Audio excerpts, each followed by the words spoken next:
Next query बच्चों। ठीक ठीक है।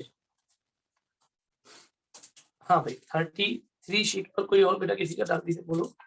भैया फिफ्थ वाला बता दीजिए। फिफ्थ सवाल बच्चों बेटा इन सब के भी तो ड्रॉ करना है फिफ्थ वाले में भी।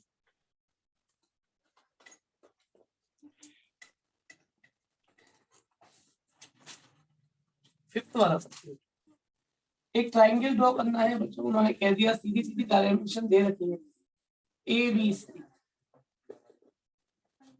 6 7 5 क्या भाई एक 7 की सेंटीमीटर का एक साइड खींच ली, एक 6 का आर्क रख के यहाँ पर, एक 5 का आर्क रखकर यहाँ पर, और एक ऐसे करके आर्क लगा के। अब इसका इन सर्कल बनाना है तो इन सर्कल तो वही पुराने कंसेप्ट से बनाएंगे। इसमें कहाँ प्रॉब्लम आई थी अर्जुन?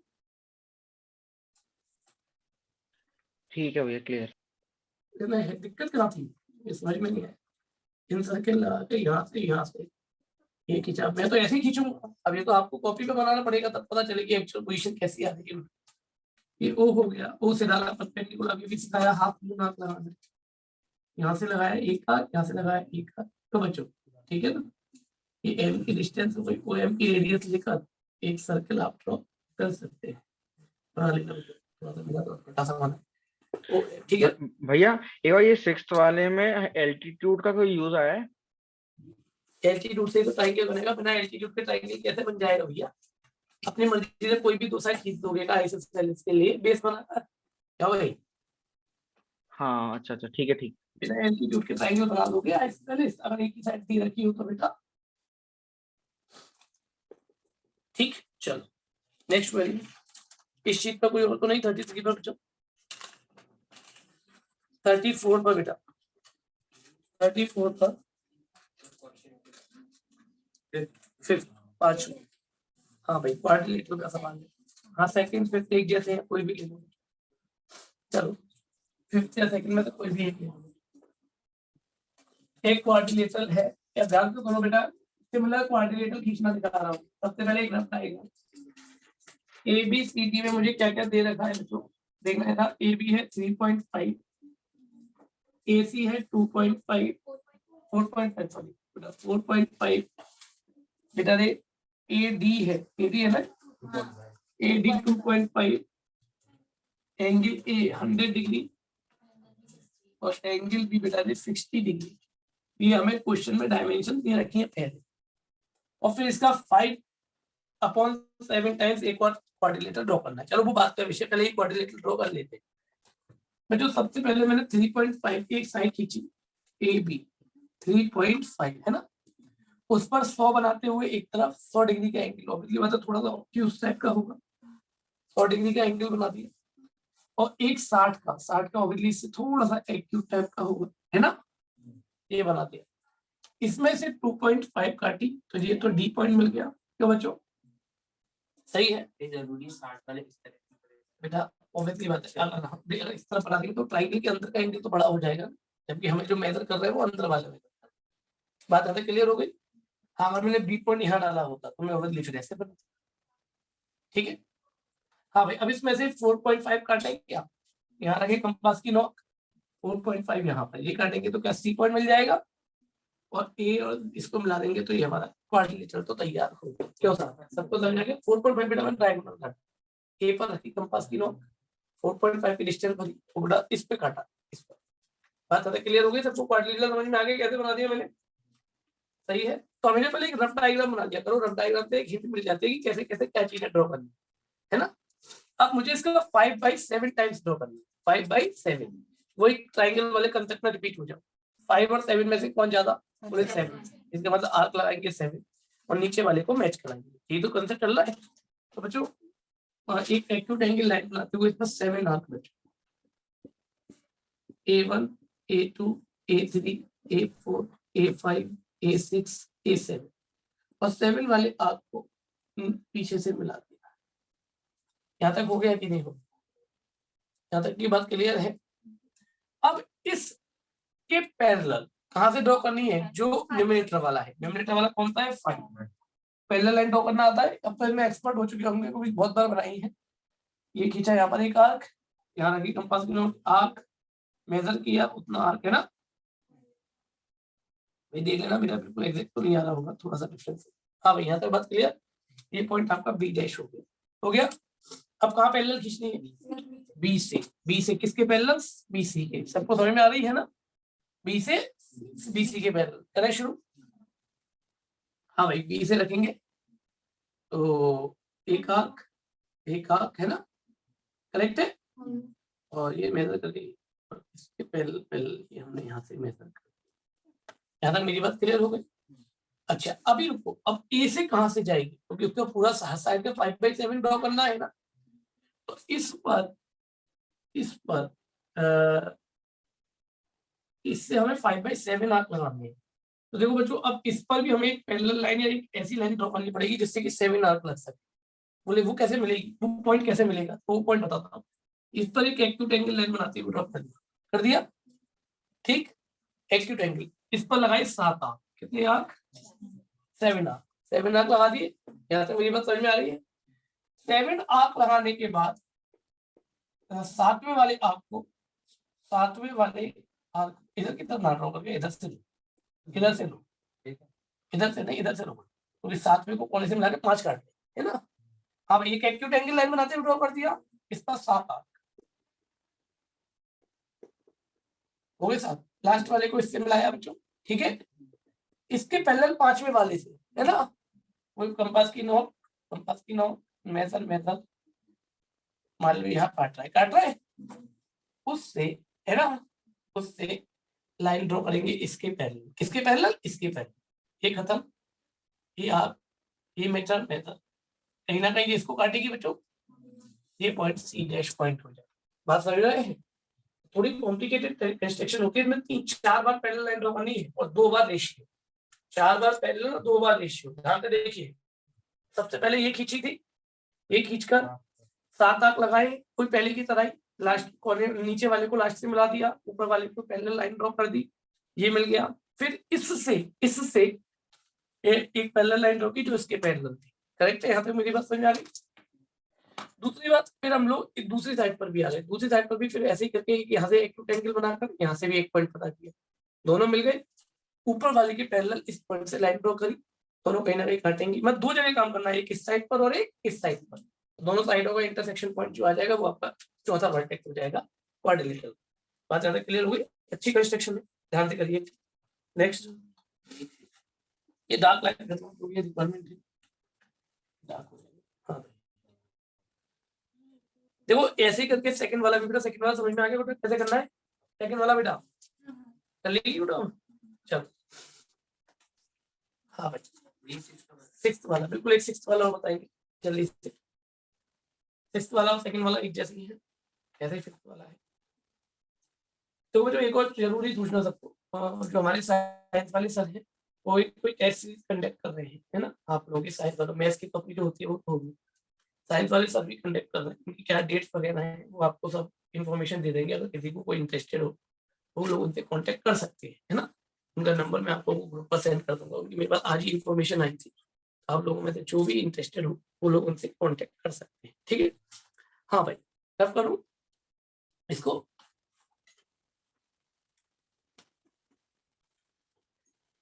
चलो ठीक है, अब आप लोगों का मैथ का टेस्ट सीरीज का शेड्यूल शुरू होगा लगभग 40 दिन का। 40 दिन के शेड्यूल में चैप्टर रिवीजन होंगे और उनके बाद चैप्टर के टेस्ट और फिर उसके बाद आप लोगों के मॉक टेस्ट शुरू हो जाएंगे।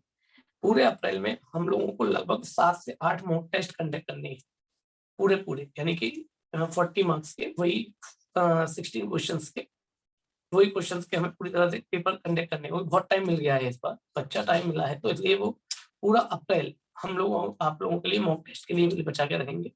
और पूरा मार्च हम लोगों को आप लोगों के लिए चैप्टर रिवीजन के लिए बचा कर रखेंगे। ये बात समझ रहे हैं?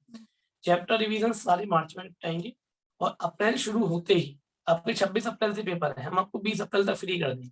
20 अप्रैल को तक हम आप लोगों को क्या कहते हैं, जो भी मॉक टेस्ट हैं 20 अप्रैल तक लगभग 7 मॉक टेस्ट बैठेंगे आप लोगों के हर 3 दिन के अंतराल पर। तो वो सारे आप लोग रहेंगे। हर 2 मॉक टेस्ट के बाद फिर क्लास होगी रहेगी, डाउट क्लास। तो पूरा एक शेड्यूल है, तो वो शेड्यूल में आप लोगों को अभी तो 4-5 दिन में शायद अगले नेक्स्ट संडे तक ओपन कर दूंगी, जब तक हमारा सिलेबस भी पूरा हो जाएगा, एक्स्ट्रा डीपीपी वगैरह। तो एक तरफ से रिवीजन चलेगा, एक तरफ से, फिर आप लोग कोई भी एक्स्ट्रा बुक करें उसकी क्वेरी, जो भी डाउट क्लास में जिसकी जहाँ से जो भी डाउट क्वेरीज निकलती हैं वो सारी क्वेरी मुझसे पुटअप करेंगे। बात ध्यान समझ में आ गई ना? ये हमारा मार्च का सीन रहेगा। और मार्च में हम लोग लगभग हमारे इस बार 7 चैप्टर हैं, 7 ही है ना, 8 है, 7 ही है, 7 ही है, 7 चैप्टर हैं। उन 7 चैप्टरों का कैसे कैसे क्या शेड्यूल रहेगा वो मैं बताऊंगा। कुछ छोटे चैप्टर हैं वो एक वीक में एक साथ होंगे। लगभग 2 से 3 दिन हमारी डाउट क्लास रहा करेगी, ये बात ध्यान रखना हर टॉपिक की, जिससे कि प्रॉपर टॉपिक को पढ़ने का मौका मिले। पहले हमारी 2 दिन या 1 दिन रहती थी क्योंकि समय कम होता था। इस बार समय काफी है तो चैप्टर बहुत कम है। पहले क्या होता था कि पूरा सिलेबस कराना होता था रिवीजन में 1 महीने सवा महीने में जो हमारा चालू हो जाता था, तो हमें समय मिलता था 1 सवा महीने का। अब की बार समय मिल रहा है 2 महीने का, सिलेबस है आधा, तो चैप्टर आधे रह गए, 7 चैप्टर रह गए, तो इसलिए काफी टाइम है इस बार। तो बहुत अच्छी तरह से आप प्रॉपर तैयारी कर सकते हैं, ठीक है। इसलिए मैं कह रहा हूँ कि इस बार बहुत अच्छा करिए और मैथ में इंटरेस्ट पैदा करिए ताकि आप लोगों को आगे लाइफ में कभी परेशान ना हो। इनका मैथ में इंटरेस्ट खत्म हो जाता है, उनको लाइफ में आगे कई जगह फेलियरनेस महसूस करनी पड़ती है। उसके पीछे का रीजन प्रैक्टिकल ये है कि उनकी रीजनिंग छूट जाती है, उनकी छोटी छोटी कैलकुलेशंस छूट जाती है। तो वो, और ऐसा कोई कंपटीशन नहीं जिसमें जनरल मैथ और जनरल रीजनिंग ना आती। अब तो लगभग हर कंपटीशन में ऐसा होता चला जा रहा है। इवनली सीपीटी का पहले एग्जाम होता था वो प्योरली पूरी तरह से कॉमर्स बेस्ड होता था, उसमें भी एप्टीट्यूड आ गया। सुन रहे हैं कि अगले 2 साल में, क्योंकि कोरोना अगर नहीं आता तो अब तक ये हो भी चुका होता, जो मेंस वगैरह का एग्जाम होता उसमें भी जनरल एप्टीट्यूड और रीजनिंग भी इंक्लूड वो लोग कर रहे हैं। ऐसे ही करके जो पीवीटी वगैरह के एग्जाम्स होते हैं, प्री वेटनरी टेस्ट या एमबीबीएस के जो नीट वगैरह होते हैं, उसमें भी थोड़ा सा लॉजिकल रीजनिंग, एप्टीट्यूड और मैथमेटिक्स, जनरल मैथमेटिक्स का इंक्लूड कर रहे हैं। तो ये सभी चीजें आप लोगों की मैथ्स हर जगह पर सर्वव्यापी है, तो इसलिए थोड़ा सा इसके ऊपर अपना इंटरेस्ट बनाए रखें।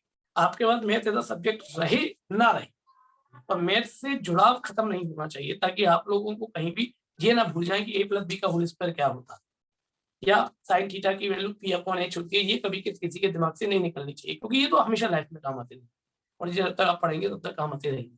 तो इसलिए थोड़ा सा इसकी तरफ भी ध्यान रखिएगा, ठीक है ना। चलिए बच्चों, अब आगे बढ़ते हैं, क्वेश्चन नंबर 6 की तरफ चलते हैं।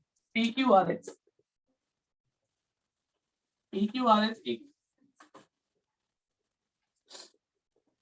एक क्वाड्रिलेटरल बनाना है PQRS, उसमें Q एंगल 110 डिग्री का है, PQ 4.5 है, PS कितनी है 4 सेंटीमीटर है, SQ कितनी है 5.4 है, QR कितनी है 6.3 है, और बोर्ड मैंने बताई दिया बेटा, और S-Q 7.2 है। तो कोई स्केल नहीं है ना, कितने तो स्केल हम निकाल सकते हैं। S-Q obviously SQ भी पैरेलल होगा, S-Q SQ भी तो पैरेलल होगा। तो मेरे बच्चों SQ निकाल लेते हैं। SQ कितना है, SQ कितना है 5.4। तो दोनों का अगर मैं डिवाइड करूं बेटा, देखियो 3/4 आ गया है ना, यानी हमें 3/4 का ट्राइंगल खींचना है। क्वाड्रिलेटरल जो नया खींचना है वो 3/4 होना चाहिए पहले वाले का। बात समझ में आ गई यानी ये 3/4 मैंने कैसे निकाला, सबको क्लियर हो गया। उसके कॉरस्पॉन्डिंग साइड ले लिया, दोनों का रेशियो करके देख लिया कि कितना टाइम्स वाला हमें सिमिलर खींचना है। बात क्लियर। तो 3/4 का हमें यहाँ पर ड्रॉ करना है। तो आप करें शुरुआत इसकी कहानी की। चलो सबसे पहले क्वाड्रिलेटरल बना लेते हैं। क्या है क्वाड्रिलेटरल, जरा ध्यान से देखेंगे। हाँ भाई PQ, ओम PQ मैंने 4.5 खींची, 110 का एंगल तो ऑब्वियसली 20 ही बनेगा। तो देख यहाँ पर मतलब 110 ऐसे जाएगा, ऑब्ट्यूज है ना। 110 में से मैंने 6.3 काट ली, तो भाई 6.3 काट ली तो मेरा आ रहा है। तो भाई सबको समझ में आ गया 6.3 कैसे काटी, यानी यहाँ रखी कंपास की नोक और यहाँ लगा दी। अच्छा अब मुझे 2 काम करने हैं, एक तो 4 सेंटीमीटर भरकर एक आग लगा देना, लगा दिया, और एक सुशील 5.4 रखकर 5.4, तो भाई 5.4 रखकर यहाँ पर रखी कंपास की नोक और एक आर्क यहाँ से लगा दी। क्या भाई चेक करना है, तब इसको इससे ज्वाइन करा दिया और इसको इससे ज्वाइन करा दिया, ये आपका क्वाड्रिलेटरल बन गया PQRS। यहाँ तक मेरी बात समझ में आती है। अब इसका 3/4 खींचना है, मैंने 3/4 खींचना है। मैंने शुरुआत 3/4 के खींचने की, क्या खींचेगा 3/4, करें शुरुआत।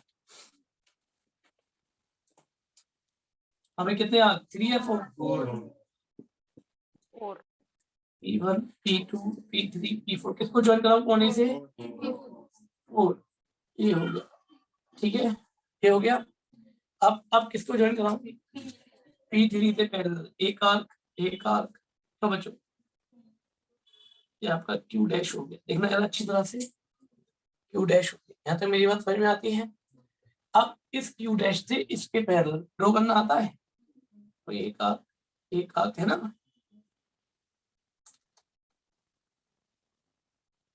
बच्चों, ये हो गया क्या, चेक करना है ना। अब एक साइड पर और खींचना, यहाँ पर खींचना है 1 2 3 4 कोने से, है ना, इसके पैरेलल यहाँ से ये आ गया क्या, पॉइंट चेक करो, ठीक। अब इससे इसके पैरेलल एक आर्क मेजर, कहीं ना कहीं काटेगा, जरूर काट दिया। तो बच्चों समझ में आ गया मैंने क्या किया, बस क्वाड्रेटिक में 2 बार काम करना पड़ता है, एक इस साइड के कॉरस्पॉन्डिंग और एक बगल वाली साइड के। तो ये आपका बच्चों P Q dash R dash H dash हो गया, ये आपका समझ में आ गई है, ठीक। ये डार्क लेने के बाद ये डार्क कर लो। हाँ भाई नेक्स्ट करिए बच्चों, 34 शीट पर कोई तो नहीं, फिर मैंने आपको स्टेट्स की एक शीट विधि करने के लिए शायद निकाल दीजिए।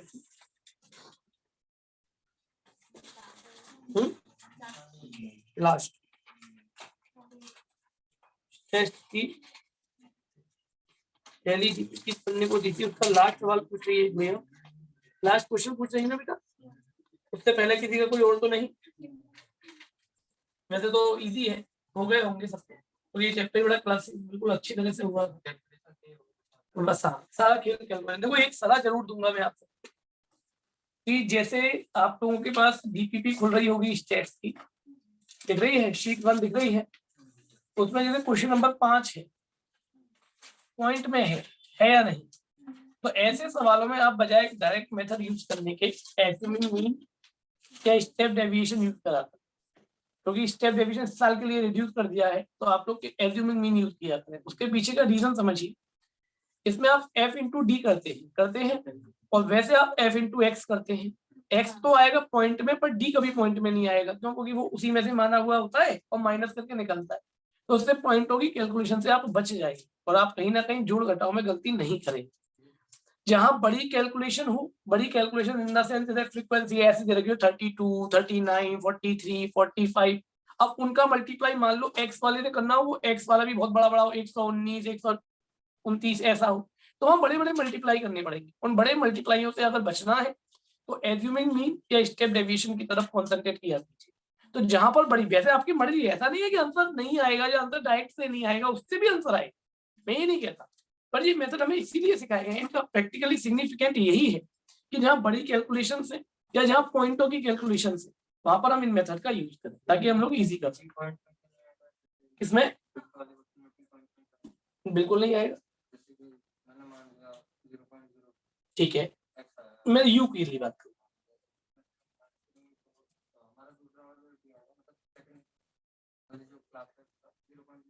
0.0 बिल्कुल सही बात है, पर हाँ, पर अगर मैं इसको यू से करूँ उल्टा तो कैसा है, तो ऐसे पॉइंट वालों में हमेशा स्टेप डेविएशन लगाने की सलाह दी जाती है और बड़ी कैलकुलेशन में हमेशा ये एज्यूमिंग मीन की सलाह दी जाती है। ये इसीलिए 3 मेथड सिखाए गए, 3 मेथड सिखाने का लॉजिक क्या था, इसी की वजह से। हाँ बेटा भैया मैं भी दूसरे डिवाइस से कर रहा हूँ, जरा कनेक्ट कर लीजिए। कर लो यार, तुम लोग परेशान से। अच्छा भैया पर अब एक तो चीज याद आ रही है पूछनी थी दूसरे डिवाइस। हाँ हाँ बेटा, अरे भैया तो अब भाई, मजबूरी है। भैया मैं हाँ ये बोला बोलो। था भैया, भैया वो मेरा सिलेबस हुआ नहीं था और वो प्री बोर्ड आ रही, तो मैं स्टेट्स की सिर्फ एनसीईआरटी करता हूँ तो चलेगा? स्टेट में बेटा वेरिएबिलिटी है ही नहीं, स्टेट की तू एनसीईआरटी का क्या, तू अगर तू 4-6 सवाल भी कर जाएगा ना कि एक अच्छी तरह से मीन निकालने के तीनों तरीके का, एक मॉड निकालने का और एक मीडियन निकालने का और एक अननोन फ्रीक्वेंसीज का, तो तुझे और कोई सवाल करने की भी जरूरत नहीं है, क्योंकि उसमें कोई लैंग्वेजेस नहीं होती, उसमें कोई अलग अलग वेरिएबिलिटी नहीं होती, उसमें कोई अलग अलग टाइप्स नहीं होते, बहुत सीधा सरल से सवाल हो।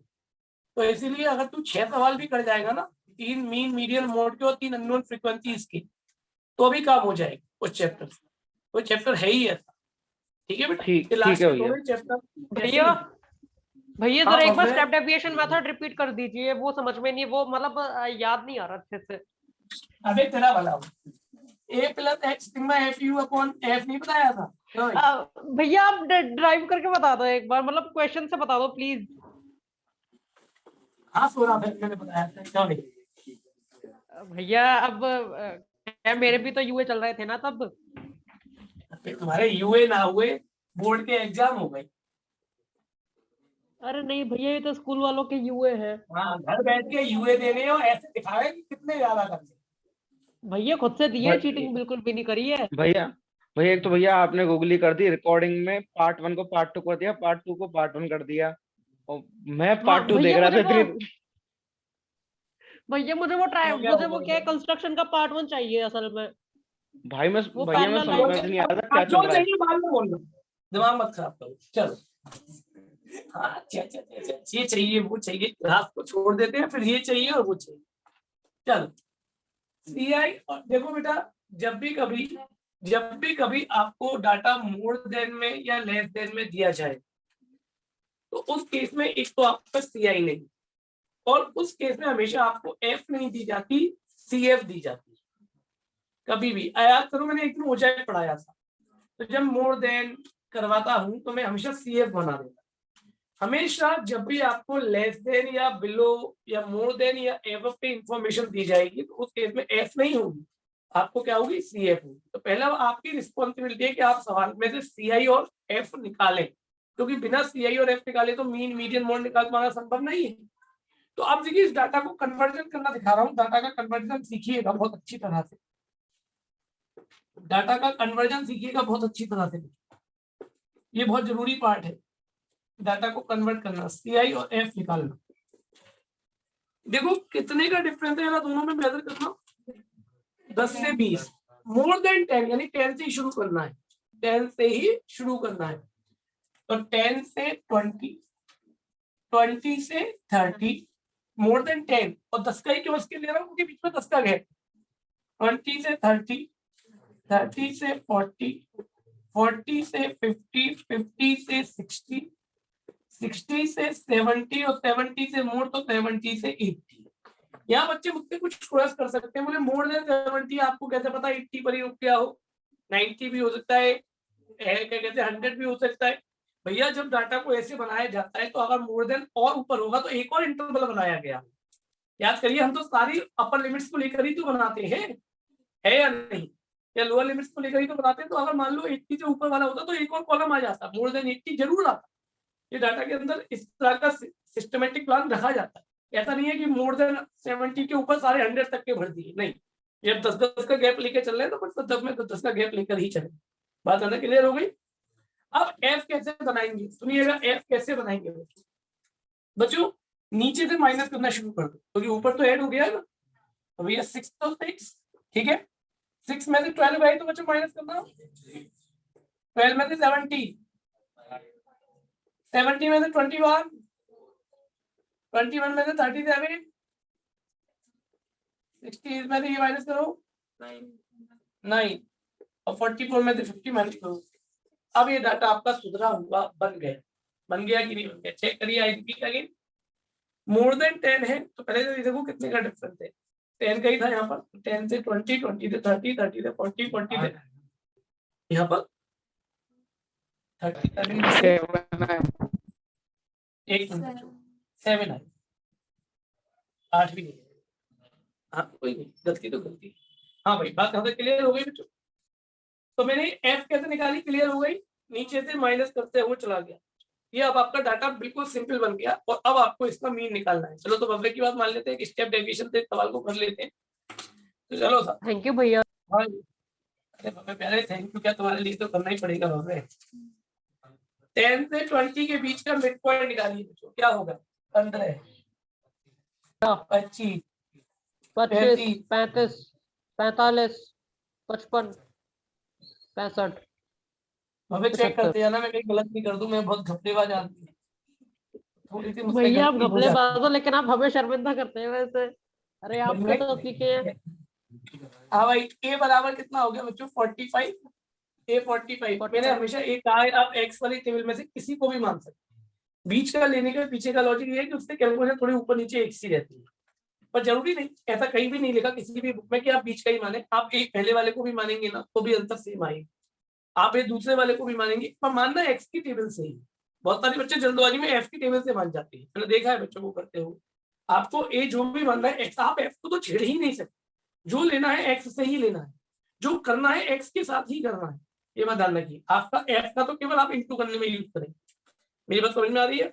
वहां पे यू, अच्छा एच ओ चाहिए, वहां पे एच क्या होगा बेटा? Class 10 class size 10। हाँ बिल्कुल बिल्कुल, एक्साइट हो जाता है हमारा ध्यान। वहां पे u के लिए बेटा x माइनस ए अपॉन एच, यानी x वाले कॉलम में से बेटा a माइनस करो और h का डिवाइड लगाओ। तो 15 में से 45 माइनस किया -30 और अपॉन में 10 किया -3। -3। हाँ भैया समझ गया। बेटा ये u आ गया तेरा। अब तू जरा इससे एफ यू निकाल दे, एफ यू, एफ का इंटू यू के साथ निकल क्या जाएगी होता है? भैया। हाँ हाँ भैया याद आ गया अब। 0। बेटे बहुत इजी है, मैंने कहा था कि एक एक सवाल अगर प्रॉपर ढंग से भी आप लोगों ने इसका कर लिया, प्रॉपर ढंग से एक एक सवाल भी कर लिया, तो यहाँ दिक्कत नहीं होगी, क्योंकि यहाँ कभी कोई लैंग्वेज नहीं आएंगी कॉम्प्लिकेटेड जिनको आपको फॉर्मुलेट करना पड़ेगा। बच्चों ऐड करना, नेगेटिव नेगेटिव वाले 30 48 में से 35 गए तो माइनस का 30। ये बात सभी लोग चेक कर लीजिएगा, मेरा तो -13 आ रहा है। ओके समझ में आ गया मैंने कैसे जोड़ा बेटा? हाँ भैया समझ गया। अब बेटा ने मीन का फॉर्मूला होता है in the step deviation method x bar equals to a plus h sigma f u upon sigma f. भाई a what is the a बोले भैया 45 एज्यूम किया था, h बोले 10, सिग्मा एफ यू माइनस का 30 और f सिग्मा एफ कितना होगा? 50 है ना, 50 तो अपॉन में 50 ये गया 5 टाइम्स 45 माइनस 2.6 2.6 2.4। क्या आंसर है बेटा जिन्होंने किया हो? 42.4। ठीक ठीक है, समझ में आ गया अब स्टेप डेविएशन बेटा? हाँ भैया अच्छे से आ गया।